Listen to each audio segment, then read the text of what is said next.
Good morning, guys. Kristen from Maybe a Better Wanna Knit here with a quick tutorial this morning on adjusting patterns for differences in row gauge.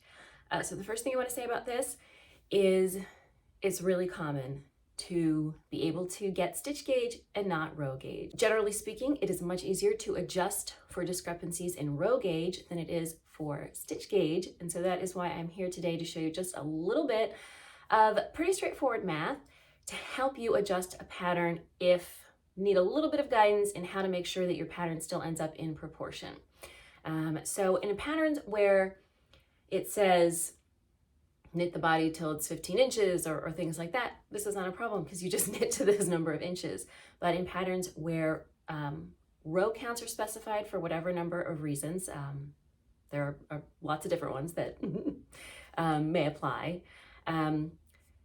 If your row gauge is different, you do need to do a little bit of math to make sure that your pattern stays in proportion or your project stays in proportion and matches the measurements in the pattern. And so in order to do that, it is pretty simple, but you do need to know what your row gauge is. So it's not enough to say, okay, my row gauge is off. You actually need to figure out what your row gauge is so that you can do just a little bit of dividing and multiplying to figure out the correct row counts to match your row gauge. So let's go ahead and do a little bit of math. Okay, so we just need to do a little bit of pretty straightforward math. But as I said, the key is that you have to know what your row gauge is. So it's not enough to know that your row gauge is off. You have to know what it actually is in order to do the math. So make sure, as your step one, you figure that part out. All right, so let's say that our pattern gauge is 5 stitches to the inch and 7 rows to the inch. And your gauge is 5 stitches to the inch, but 8 rows to the inch. Doesn't seem like much of a difference, but let's find out. So, as I said, if a pattern just tells you to knit X number of inches or centimeters, fine, easy peasy. But let's say it's telling you to work a specific number of rows. That's where the issue comes up, and we just do a little quick math to figure out the difference. So let's say you are working the armholes of a drop shoulder sweater, and it says to work 42 rows.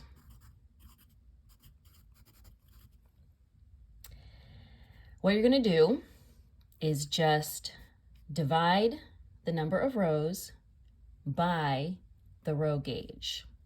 So if it tells you to knit 42 rows, it wants you to knit 6 inches. So how many rows do you need to work to get 6 inches?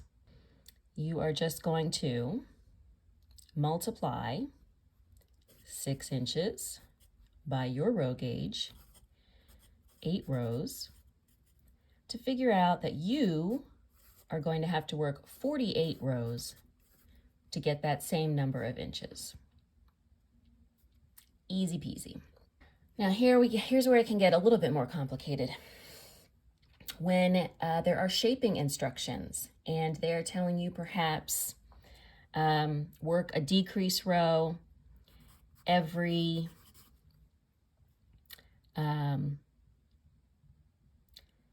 12 rows, every 12th row. So decrease every 12 rows. If you do that at your gauge, your shaping rate is going to be off. So this is another thing that you should recalculate.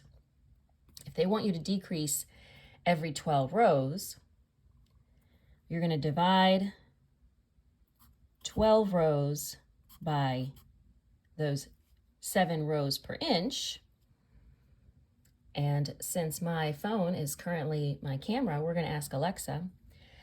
Alexa, what is 12 divided by 7?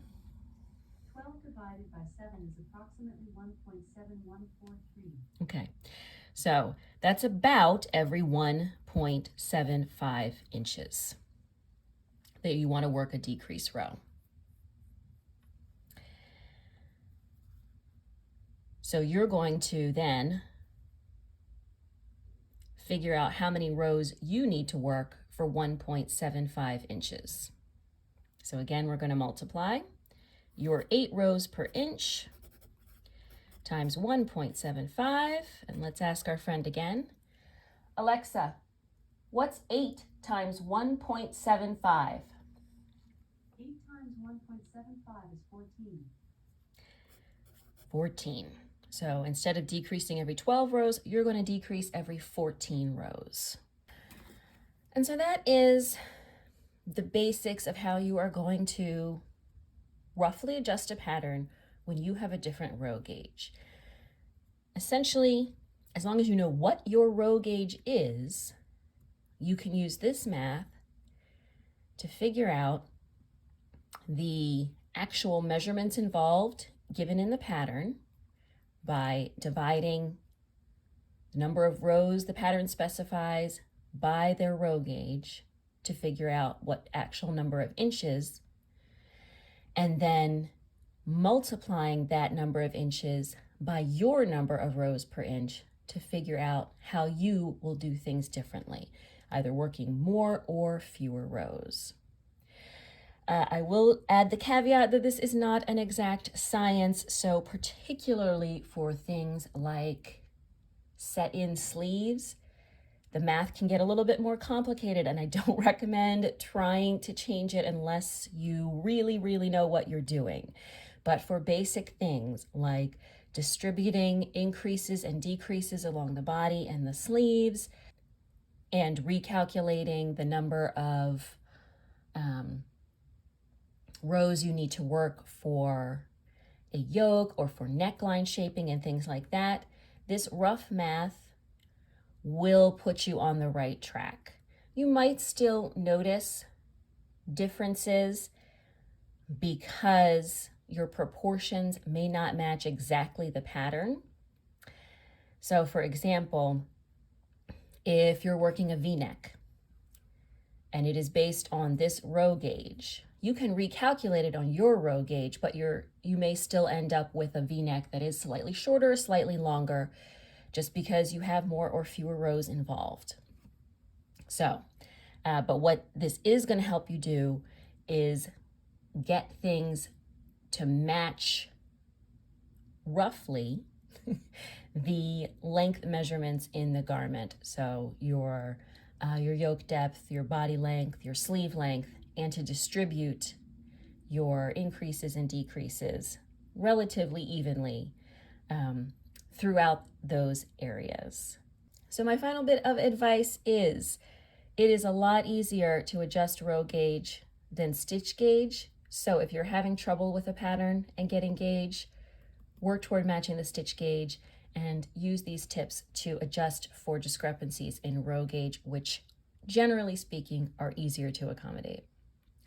Thank you so much for joining me for this video and a little bit of math on this Saturday. Lots of tutorials here on the channel. If you enjoyed this one, please give it a thumbs up or a like or whatever it's called. Be sure to subscribe to the channel and check out some of the other tutorials, vlogs, and podcast episodes that are here. Hope to see you soon in another video. Bye.